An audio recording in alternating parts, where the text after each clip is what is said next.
Baik, terima kasih. Assalamualaikum warahmatullahi wabarakatuh. Yang saya hormati pimpinan rapat dan juga para anggota DPR Komisi 13. Dan yang kami hormati dari Direktur Pelayanan Kepatuhan dan juga PLT Dirjen dan Penanganan HAM dan seluruh para staf dan juga dari Direktur TPL, Direksi. Kami dari Partai Golkar, Dapil Sumut 1 dengan Maruli Siahaan. Tadi sudah kita mendengarkan apa yang dipaparkan oleh dari Dirjen. Ya, saya pikir itu adalah langkah-langkah yang cukup bagus dan juga sudah turun ke lapangan, bahkan sudah mendata ada berapa tindak lanjut yang harus dilakukan. Mungkin tadi kita sudah disampaikan itu, saya pikir ini bisa ditindaklanjuti, Pak. Tapi berkaitan dengan kondisi sekarang, bahwa TPL juga sudah memaparkan mulai dari proses dan perizinan, termasuk juga apa yang mereka lakukan kepada masyarakat, saya pikir sudah ada di data, ya, baik kesejahteraan.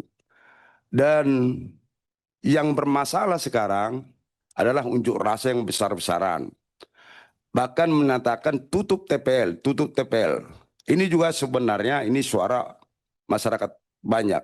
Tapi kita harus bisa membuktikan fakta apa sebenarnya yang menutup TPL ini.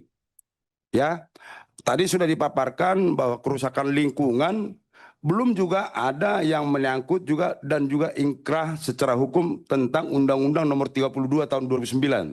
Kerusakan lingkungan itu belum ada. Ya, ini juga bahkan laporan-laporan yang ditangani di polisi adalah dari pihak TPL dan itu sudah ada yang sudah mendapat hukuman. Ini apakah TPL pernah dilaporkan oleh masyarakat mengenai kerusakan lingkungan? Itu dulu. Kalau memang ada dan sejauh mana prosesnya, karena apa? Menutup pabrik yang sudah mempunyai izin, pemerintah mengeluarkan izin, tidak sembarangan ini untuk mengatakan tutup. Harus ada pembuktian kesalahan secara hukum. Ini harus kita akui dulu, ya. Sama misalnya seperti salah satu pabrik yang lain, kalau memang ada pelanggaran hukum berarti izinnya dicabut. Sebenarnya gampang sebenarnya kan, izin dicabut tidak operasional. Jadi kalau tidak ada hak masyarakat mengatakan tutup TPL, ya itu tidak ada haknya, adalah hukum yang berbicara. Itu harus betul-betul kita patuhi. Saya terus terang, saya adalah putra daerah. Saya miris dengan keributan ini. Sepertinya ada pihak-pihak lain yang menunggang ini. Ini perlu menjadi catatan buat kita dari kementerian juga.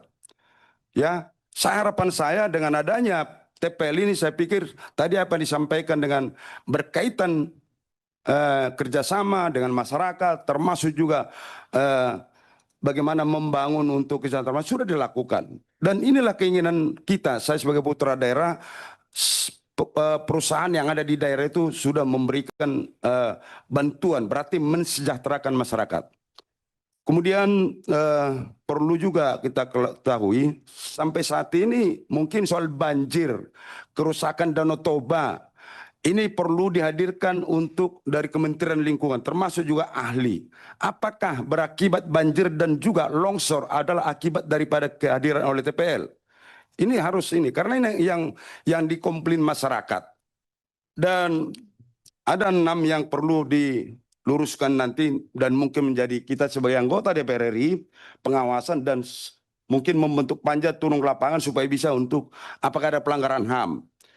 Mungkin yang pertama sengketa batas lahan dan klaim tanah adat.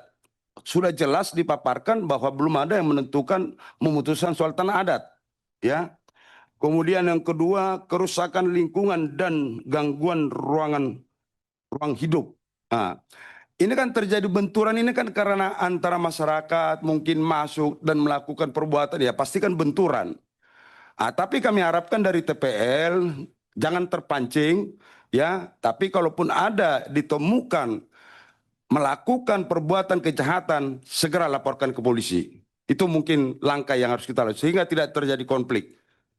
Kemudian yang ketiga adalah pembatasan akses dan mobilitas masyarakat. Ini juga perlu dengan jelas, Pak. Tadi sudah jelaskan bahwa hanya 42 kakak di Setelah Horas, ya. yang merasa keberatan. Tolong Pak, data-data yang 42 orang ini. Berarti apakah masyarakat yang mengaku dia masyarakat sana itu termasuk masyarakat dari situ atau numpang? Ini terus terang banyak kita lihat ini yang menjadi eh, permasalahan dan memicu ya termasuk unjuk rasa yang kemarin ke kantor gubernur. Kemudian yang keempat adalah intimidasi, kekerasan dan kriminalisasi. Ini juga kami dorong kepada TPL, udahlah. Kalau memang ada intimidasi dari security, ya diberhentikan sekarang. Jadi supaya kita lihat nanti kemurniannya, siapa yang memulai dan siapa yang mengakhiri, sehingga terjadi intimidasi tersebut. Jadi supaya ada manfaatnya pertemuan kita untuk hari ini Pak, tolong nanti disarankan jangan terpancing, ya jangan terpancing, ya upayakanlah untuk solusi seperti apa yang disampaikan oleh Pak Rapidin tadi, bagaimana solusi yang terbaik. Kemudian yang kelima, konflik horizontal antara kelompok masyarakat. Ini juga perlu, tadi sudah dipaparkan kerusakan, termasuk juga mereka yang melakukan bahkan sudah ada putusan hukum 2 tahun, 1 tahun dihukum. Tapi dari pihak TPL sampai sekarang belum ada pengaduan, dilaporkan oleh masyarakat. Saya juga belum tahu. Ya tadi disampaikan dari HAM tadi ada LP yang ditangani oleh pihak polisi. Mohon Pak nanti dicek itu siapa korbannya, siapa yang buat laporan. Ya supaya bisa nanti ada keseimbangan yang berkaitan dengan peristiwa ini. Kemudian krisis kepercayaan warga terhadap pemerintah dan juga TPL. Nah, disebutkan bahwa pemerintah atau dari pihak masyarakat tidak percaya lagi pada pemerintah. Ini juga perlu kita tindak lanjuti. Jadi yang jelas penyelesaian ini mungkin harus segera pimpinan kita tangani supaya jangan terjadi lagi suatu permasalahan yang sangat besar. Dan mungkin terakhir, karena ini adalah berbagai pemerintah, Kementerian Lingkungan dan Kementerian Kehutanan, termasuk juga mungkin tenaga kerja, ini juga perlu mungkin ya kerjasama bagaimana supaya mereka ikut dilibatkan apakah Pokja atau untuk ikut menangani. Ini mungkin yang bisa kami sampaikan. Sekian dan terima kasih. Wassalamualaikum warahmatullahi wabarakatuh. Waalaikumsalam. Jadi Pak Dirjen, ini empat-empatnya ini bermarga semua ini kan. Siaan, Sibarani, Simbolon, Storus. Kan? Sebetulnya kalau mereka damai berempat, damailah yang di sana itu kan.